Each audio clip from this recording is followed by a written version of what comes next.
Kita berjumpa lagi di Ustadz Danu Official Channel bersama saya Tung. Di video kita kali ini, seperti biasa kami akan bincang-bincang lagi, nanti berdiskusi dengan guru kita, Pak Ustadz Danu yang sudah hadir bersama kami di sini. Assalamualaikum Pak Ustadz. Assalamualaikum warahmatullahi wabarakatuh. Amin. Assalamualaikum Bang Ji. Waalaikumsalam Pak Tung. Sehat ya? Alhamdulillah. Sehat Pak Tung. Alhamdulillah. Sahabat beriman, kali ini kita akan bertanya, nanti berbincang dan berdiskusi lagi dengan guru kita Pak Ustadz Danu mengenai hal-hal yang terjadi di sekitar kita yang bisa jadi itu merupakan suatu petunjuk buat kita semua ya. Seperti misalnya Pak Ustadz, Bang J, saya punya kenalan, ibunya kenalan. Gimana? Ibunya teman saya. Oh, ibunya teman. Sudah lanjut dong berarti. Itu ya Pak Ustadz. Nah ini sementara ini lagi menderita sakit Pak Ustadz. Dia punya sakit kalau tidak salah itu stroke. Tangannya begini sama kaki gitu ya. Oh. Yang rata-rata seperti itu. Iya. Bang J ya. Jadi rata-rata orang-orang tua ya yang saya pernah ketemu itu sakitnya seperti itu Pak Ustadz, menderita stroke seperti itu ya. Terus kadang-kadang apa? Suaranya itu pelo. Pelo. Tarik mulutnya gitu. Tarik gitu, sehingga agak. Kadang-kadang juga saya berpikir kasihan juga ya mereka ini, karena kan sampai bertahun-tahun Pak Ustadz itu tidak bisa sembuh. Ya. Kalau boleh kami lebih banyak lagi untuk mengetahui sebenarnya apa sih hal-hal yang bisa menyebabkan terjadinya seperti stroke seperti itu Pak Ustadz? Ya, bismillahirrahmanirrahim. Assalamualaikum warahmatullahi wabarakatuh. Waalaikumsalam warahmatullahi wabarakatuh. Amin, amin, ya rabbal alamin. Ya, sementara ini memang kalau yang namanya penyakit itu oleh teman-teman yang pintar, ya, teman-teman dokter itu kalau katanya dari kalau nggak makanan lifestyle. Stroke itu makanannya itu yang penuh dengan lemak sehingga bisa jadi kolesterol tinggi. Cara makan ngawur mamanya. Enggak juga sih ya. Ada juga yang udah gemuk enggak stroke ya ada. Jadi kalau menurut saya enggak seperti itu ya. Ini hanya analisa agar orang mau mendengar, boleh sih, tetapi tidak dari asal selama kita itu makan itu ya biasa saja, sebutuhnya tubuh aja, nggak berlebihan. Satu. Yang kedua itu sebenarnya insya Allah sangat berhubungan dengan akhlak.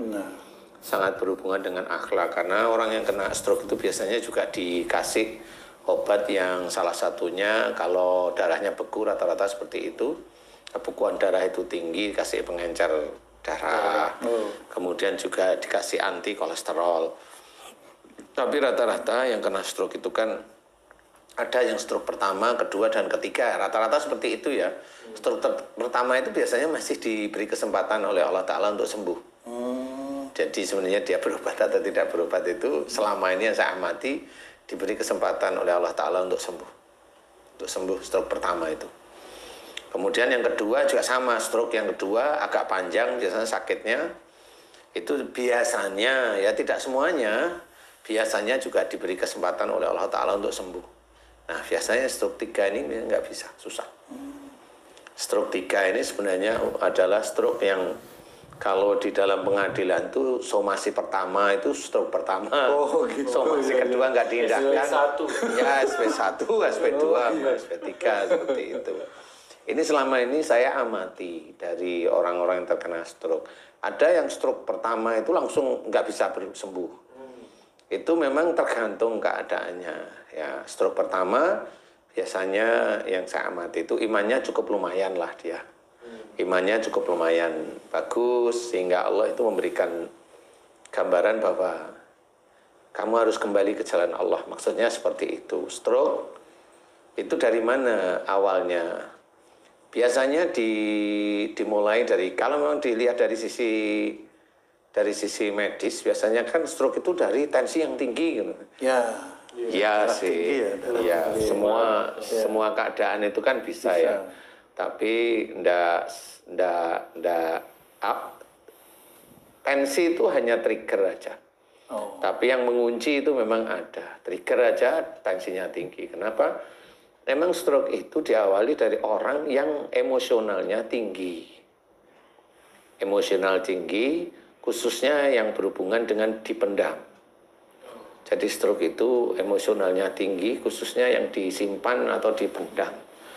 Dan itu enggak baru dia dapat masalah, dipikirin, kemudian tiba-tiba pembuluh darah di otak tersumbat.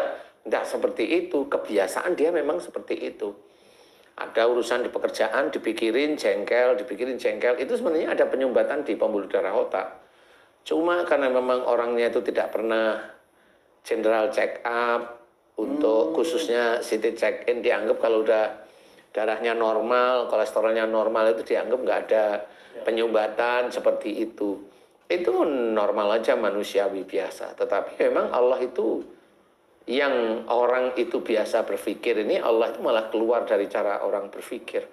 Karena cara berpikir manusia itu terbatas. Oh, iya. Jadi hanya cuma general check up itu ya, check up jantung normal, paru-paru normal, darah normal semua, selesai.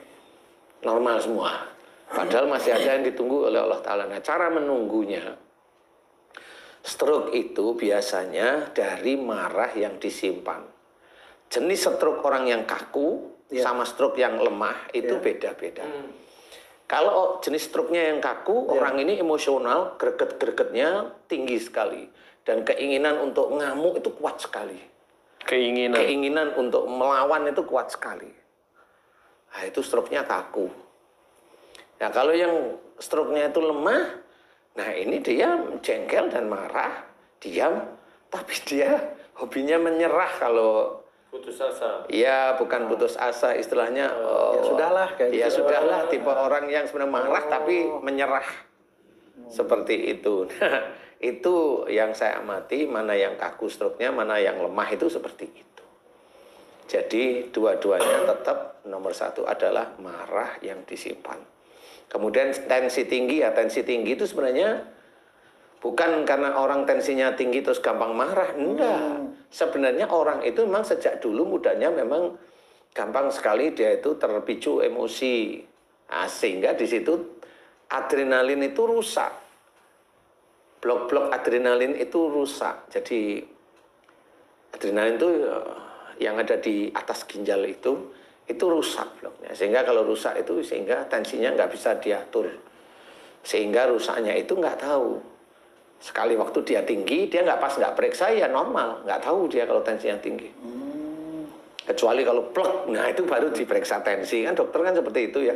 Perawat-perawat itu kan seperti itu. Jadi dia nggak tahu kalau sehari-hari itu tensinya tinggi, nggak tahu. Nah, sehingga pada saat dia ada masalah di kantor, atau dia ada masalah dengan istrinya, atau dia ada masalah dengan mertuanya, disimpan. Nah, ini bisa menjadi pemicu. Dan dia marah pada waktu itu, biasanya kan dia ada masalah itu selalu disimpan, sebenarnya ada penyumbatan. Nah, suatu ketika pemicunya oleh Allah Ta'ala ada di kantor, umpamanya. Atau pemicunya ada di rumah tangganya dia sendiri dengan istrinya, umpamanya. Nah, jadilah itu tersumbat atau pecah. Tergantung dari cara emosional dia. Kalau emosional dia itu diem, marahnya diem gini, tidak terlalu muncak, ya itu tersumbat nantinya, insya Allah. Tapi kalau dia itu di sini udah dak itu tuh maunya membalas terus, walaupun diam, pecah nanti pembuluh darahnya. Nah, pecah itu juga agak lebih sulit diobati. Agak lebih sulit sebenarnya. Ya, agak lebih sulit ya. Nah, di titik inilah sebenarnya stroke itu dimunculkan oleh Allah Ta'ala. Makanya kalau istilah dalam hadis diceritakan jangan marah bagimu surga, itu sebenarnya itu. Jadi banyak saudara-saudara kita itu nggak paham maksud hadis itu. Hadis itu hanya diberikan sebagai pengayam. Jadi untuk hanya nyenengin hati. Kemudian juga ini loh ada hadis yang nggak boleh marah, tapi korelasinya hadis tersebut dengan kehidupan sehari-hari apa ya, beliau-beliau banyak nggak tahu. Kalau memang ada ustadz bilang sakit dari marah, coba hadis itu kembangkan, ya jabarkan, ya nggak bisa dia. Wong dia hanya cerita aja. Siapapun orang nggak tahu. Nah, inilah sebenarnya penjabaran dari hadis tersebut. Kemudian penjabaran dari ayat Qur'annya, maafkan mereka, fa'fu anhum, doakan kesalahan mereka kepada Allah Ta'ala, wastaghfir lahum, seperti itu. Jadi ini menceritakan bahwa itu ada korelasi dengan keseharian manusia.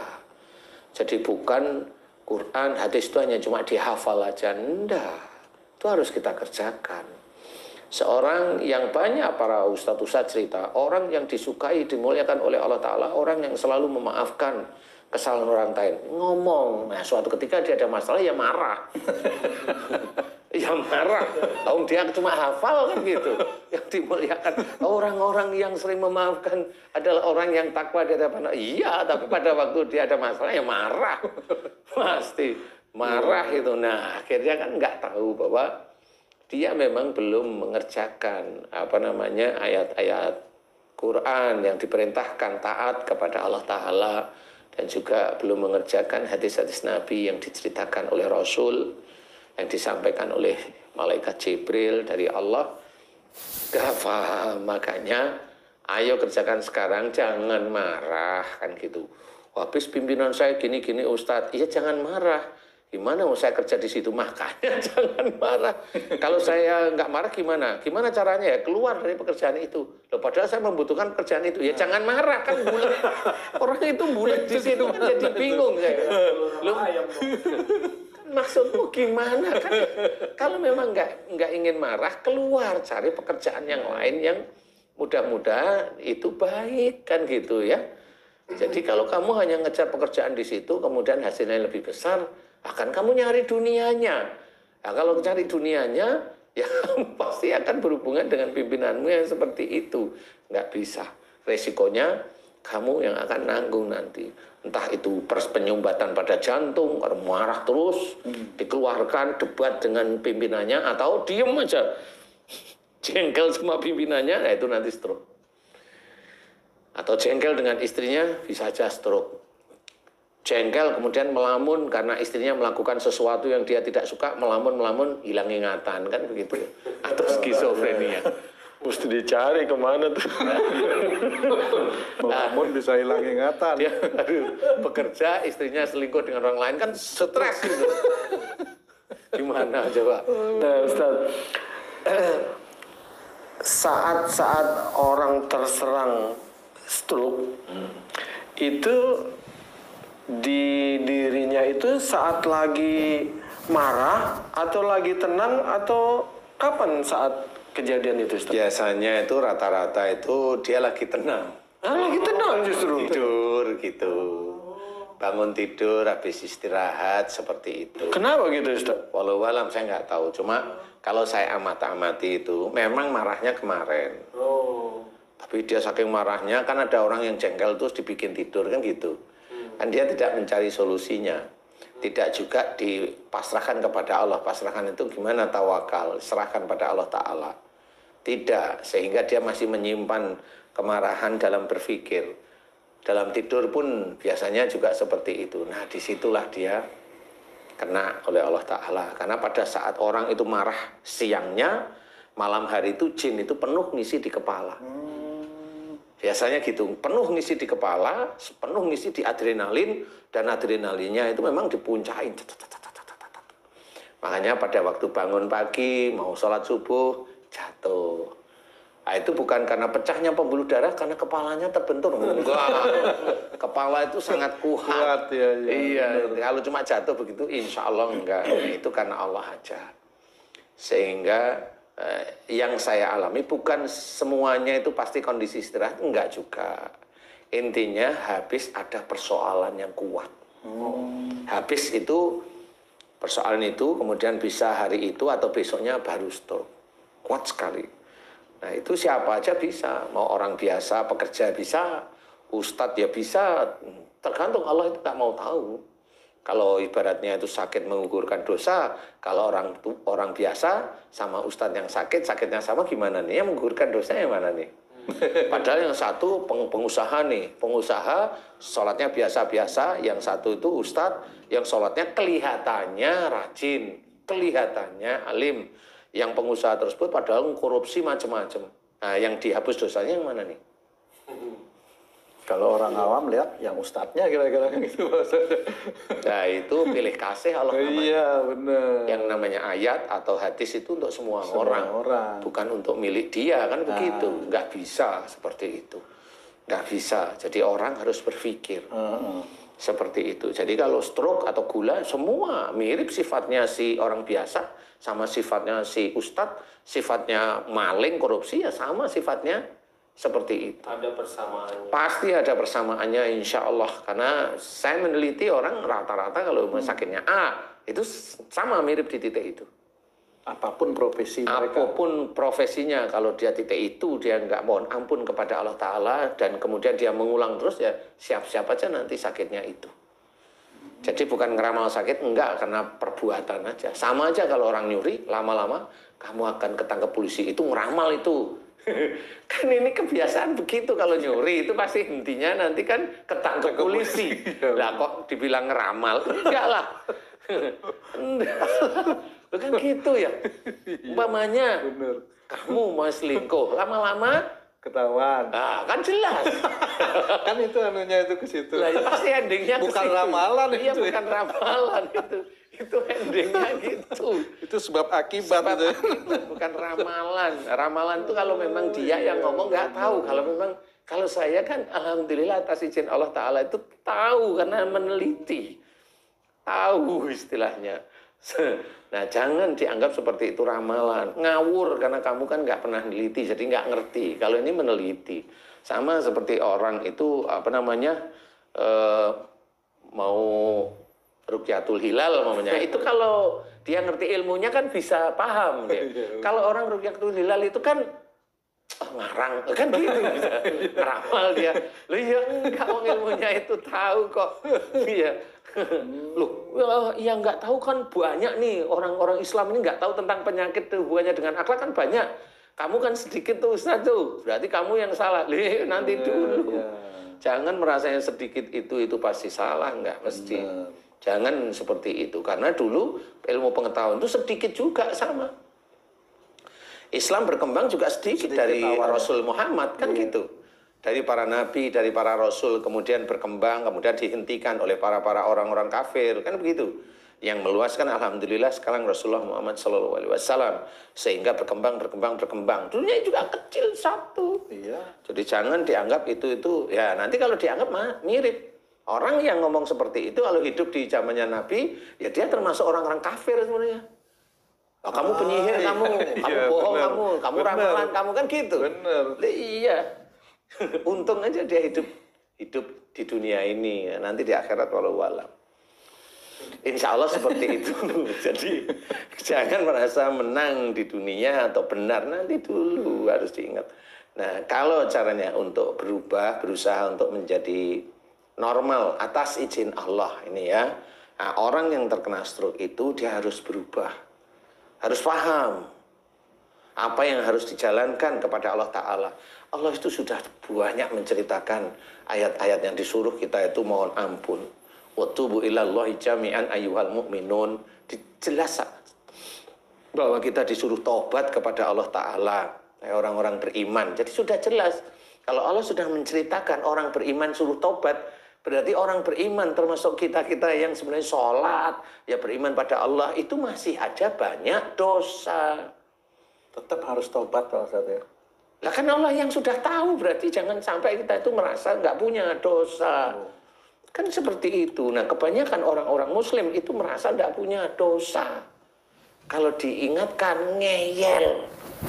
Ya sudah nggak apa-apa, itu kan nafsi-nafsi nanti.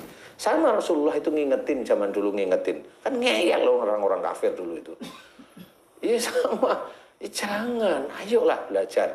Nah, di situ dia harus memahami, kalau mamanya kita ceritakan, dia paham mendengar kajian ini mamanya tentang masalah akhlak dan penyakit, dia mendengarkan kemudian evaluasi, oh bener ya, saya memang cenderung emosi saya simpan. Terus gimana caranya? Mohonkan marah yang disimpan itu kepada Allah Ta'ala. Terus pada saat itu mamanya, pada saat stroke, sebelum stroke masalahnya apa? Pikir, oh saya masalahnya dengan istri saya. Kenapa istrinya, Pak, umpamanya? Istri saya selingkuh, jadi saya marah tapi diem. Nah, iya, stroke. Nah, iya kalau umpamanya, alhamdulillah atas izin Allah bergas lagi. Lah kalau stroke terus, lah kan dia cuma gini aja ngeliat istri masuk gitu. Ustaz. Tertarik nih. Yang mana nih? Tadi barusan. Yang selingkuh. Stroke itu kan disebabkan marah yang disimpan, Ustaz. Dan Ustaz juga banyak menjelaskan berbagai penyakit dari marah yang disimpan. Apa yang menjadi karakteristik penyakit stroke ini dibanding dengan penyakit lain disebabkan marah yang disimpan? Apa ada kebencian yang luar biasa, Ustaz? Keinginan membalas itu ada. Dendam. Keinginan, jadi keinginan fisik itu mau membalas. membalas itu ada. Tapi terkunci. Nah itu nanti tangannya kunci semua. Sampai kakinya. Itu keinginan mau membalas itu ada tapi nggak bisa dia keluarkan. Seperti itu. Sama seperti yang lemah gitu. Keinginan mau membalas malah nggak ada. Dia udah takut duluan. Pasrah gitu ya. Marah tapi takut. Nah itu langsung lemah nanti. Seperti itu. Jadi karakteristiknya itu keinginan untuk membalas ada tapi nggak keluar. Nah itu yang kaku nanti stroke-nya. Makanya kalau orang yang emosional, jangan ada yang langsung mau balas atau nggak usah. Biasa saja. Kalau mamanya itu ada seseorang berbuat dolim, seseorang itu menjadikan kita itu jengkel, kita berpikir bahwa orang ini adalah penguji yang diturunkan oleh Allah Ta'ala kepada kita. Kalau hanya cuma ngomongnya aja, udah biarin aja. Nanti kita kan tetap ada malaikat raqib yang akan mencatat. Kalau kita itu diuji dengan omongan orang tersebut itu lulus, kita nggak balas, kita istighfar, kita memuji Allah, kemudian mendoakan. Apalagi itu saudara kita agar dia diberi keselamatan oleh Allah Ta'ala, lulus insya Allah. Nah kalau lulus, kita masuk dalam hadis bahwa ujian itu bisa meningkatkan iman. Nah itu lulus namanya. Jangan hanya cerita ujian itu meningkatkan iman, tapi nggak lulus-lulus ya, nggak pernah meningkat. Merasa lulus atau lebih parah lagi. Karena memang begitu. Tapi sulit sekali. Saudara-saudara kita itu merasanya lulus, padahal belum. Merasanya aja lulus yang sama itu seperti itu. Karena apa? Banyak dari mursid-mursidnya, atasannya atau guru-gurunya itu ngajarinya ya begitu. Dikiranya lulus, padahal belum. Makanya juga banyak yang sakit. Seperti itu. Nah, inilah yang harus kita ketahui. Belajar semuanya. Insya Allah seperti itu. Jadi maaf Pak Ustadz, ketika seseorang menderita sakit, kemudian mereka memohon ampun kepada Allah, itu niatnya itu tetap memohon ampun atau supaya dia disembuhkan? Itu bagaimana? Mohon ampun. Mohon ampun saja. Sembuh itu miliknya Allah. Mohon ampun saja dosa-dosanya di titik itu.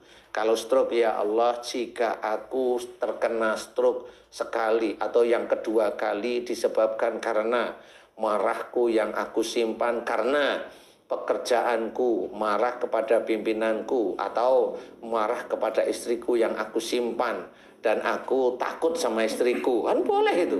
Jika itu dosa, aku mohon ampuni dosa-dosaku, ya Allah, astaghfirullahaladzim. Astaghfirullahaladzim. Seperti itu sebenarnya mohon ampun itu. Jelas. Dan itu ulangi lagi, dan berjanji untuk tidak melakukan marah lagi yang disimpan kepada istrinya. Ustadz, kalau istri saya selingkuh terus, ya pisah. Ya kan gitu.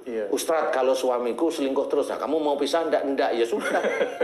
Kan gitu. Kasih tahu suamimu kan gitu. Apa? Kasih tahu suamimu biar nggak selingkuh. Biar nggak selingkuh. Tapi itu sulit sekali untuk menahan untuk tidak marah itu Pak Ustadz. Apa sebenarnya yang mendasari? Bagaimana caranya itu Pak Ustadz? Lah kan sudah jelas dalam hadis, jangan marah bagimu surga. Kalau kamu itu sering ngomong kok sulit sekali. Ya memang masuk surga itu sulit. Masuk surga gampang itu kata siapa? Kata orang yang senengannya mengangkat-ngangkat orang, ngangkat-ngangkat orang. Masuk surga itu sulit. Satu aja hadis, la taghdab walakal jannah. Jangan marah bagimu surga. Untuk masuk surga itu tekan marahmu. Kalau bisa eliminir hingga marah itu cuma sedikit. Kalau nyawamu terancam, selesai. Kan gitu. Ibaratnya kalau agama kita diejek sama orang, biarin. Yang penting kita dakwah. Dia itu urusannya sama Allah, bukan dengan kita. Seperti itu. Biarin. Kalau memang dia muslim, ya doakan agar dia diberi selamatan oleh Allah Ta'ala, diberi hidayah oleh Allah Ta'ala. Kan seperti itu. Kalau dia orang kafir, loh, Allah itu tidak butuh sama orang-orang kafir itu. Enggak. Biarin aja. Enggak butuh. Seperti itu. Jadi belajar saja terus menerus, karena kalau hanya cuma teori di sini, oh kenapa sulit ya? Kenapa sulit ya? Hari ini sampai 10 tahun ya selalu bilang kenapa sulit. Kalau enggak setiap hari enggak mau belajar. Ujub, riak, sombong, apalagi merasa pejabat, apalagi merasa terkenal, apalagi merasa punya harta, apalagi merasa istrinya cantik, apalagi merasa suaminya ganteng, apalagi semua apalagi, inilah yang menjadikan orang itu sulit. Padahal kalau itu diletakkan semuanya pada Allah Ta'ala, semuanya itu titipan, ya sudah, kita malah nyantai. Apa yang mau kita pikirkan? Seperti itu. Nah, kalau nanti yang orang terkena stroke, dia harus mohon ampun, taubatan nasuha, harus mau tidak melakukan lagi semata-mata karena Allah. Jadi bukan semata-mata pengen sembuh, enggak, karena Allah. Karena itulah niatan lillahi ta'ala itu di situ. Termasuk waktunya itu serahkan kepada Allah gitu Pak Ustadz ya. Waktu kesembuhannya itu Pak Ustadz. Saya bukan Jibril, jadi nggak tahu. Itu serahin sama Allah. Ya. Kan banyak itu teman yang gitu. Oh aku udah gini, tapi kok masih sakit itu. Ya, karena ya kalau ada di saya ngomong, lu kamu sendiri itu bersyukur aja hanya cuma alhamdulillah pada saat sholat itu aja berapa menit. Padahal kamu itu diberi kesempatan hidup aja sekian puluh tahun, nggak pernah kamu kesempatan hidup itu kamu syukurin. Baru sakit nggak sembuh aja udah ngeriwil kan gitu. Itu seperti itu, itulah manusia. Nah, saudara kita itu yang begitu. Kalau lagi nggak punya uang aja itu udah ribut, nyari kiai ke sana, nyari dukun ke sana. Biar dia itu dapat, ngapain? Ada yang mengunci rezeki saya. Ada yang mengunci rezeki saya. Siapa yang ngunci? Yang ngunci itu ya kamu sendiri kalau saya itu. Mana? Yang ngunci itu ya dia sendiri. Kalau kamu punya pikiran seperti itu, selesai hidupmu. Ngurusi cuma duit aja. Urusilah akhirat pada Allah Ta'ala. Ditertibkan, jangan cari uang. Uang itu boleh dicari, tapi jangan itu yang nomor satu. Ya sudah, balik ke stroke lagi. Jadi intinya adalah mohon ampun kepada Allah Ta'ala, memohon ampun tentang marah yang disimpan, serius dan belajar untuk berubah. Lakukan itu terus menerus. Tulus karena Allah, bukan untuk sembuh. Tulus karena Allah Ta'ala. Karena yang ngunci di sini itu bukan hanya jin yang kata orang-orang yang lain itu stroke disebabkan karena sama jin. Ngarang aja. Di sini tuh yang mengunci itu Allah Ta'ala. Kenapa? Karena Allah itu menginginkan orang itu stroke. Allah menginginkan. Karena apa? Karena kesalahan-kesalahan dia yang dia tidak mau tahu. Dia terus lakukan. Makanya Allah menginginkan dia stroke. Karena apa? Karena perilakunya. Makanya wa ma asabakum min musibatin fa bima kasabat aydikum, itu sudah berlaku. Apa saja musibah yang kau terima karena sudah stroke itu disebabkan buat tanganmu sendiri. Allah mengizinkan. Jadi jangan dianggap remeh ayat-ayat Quran. Nah itulah, mudah-mudahan kalau teman-teman ada yang stroke, ayolah kembali jalan Allah. Marah di sini hilangkan. Ketakutan, marah yang takut dihilangkan, karena marah takut itu pasti semper itu tadi. Udah marah takut, kalau udah semper ya seperti itu. Jangan ya, belajar. Mudah-mudahan ini bisa nanti menjadi obat, menjadi syifa nasihat ini untuk teman-teman yang lain ya. Wallahu a'lam. Baik, Masya Allah. Terima kasih banyak Pak Ustadz penjelasannya tadi mengenai satu sakit stroke yang memang menjadi momok di masyarakat ya, Bang Jaya. Sahabat beriman dan para pemirsa dimanapun berada. Demikian tadi video kami, mudah-mudahan ini bisa bermanfaat untuk meningkatkan keimanan dan ketakwaan kita kepada Allah. Amin. Terima kasih atas perhatiannya. Wassalamualaikum warahmatullahi wabarakatuh. Waalaikumsalam.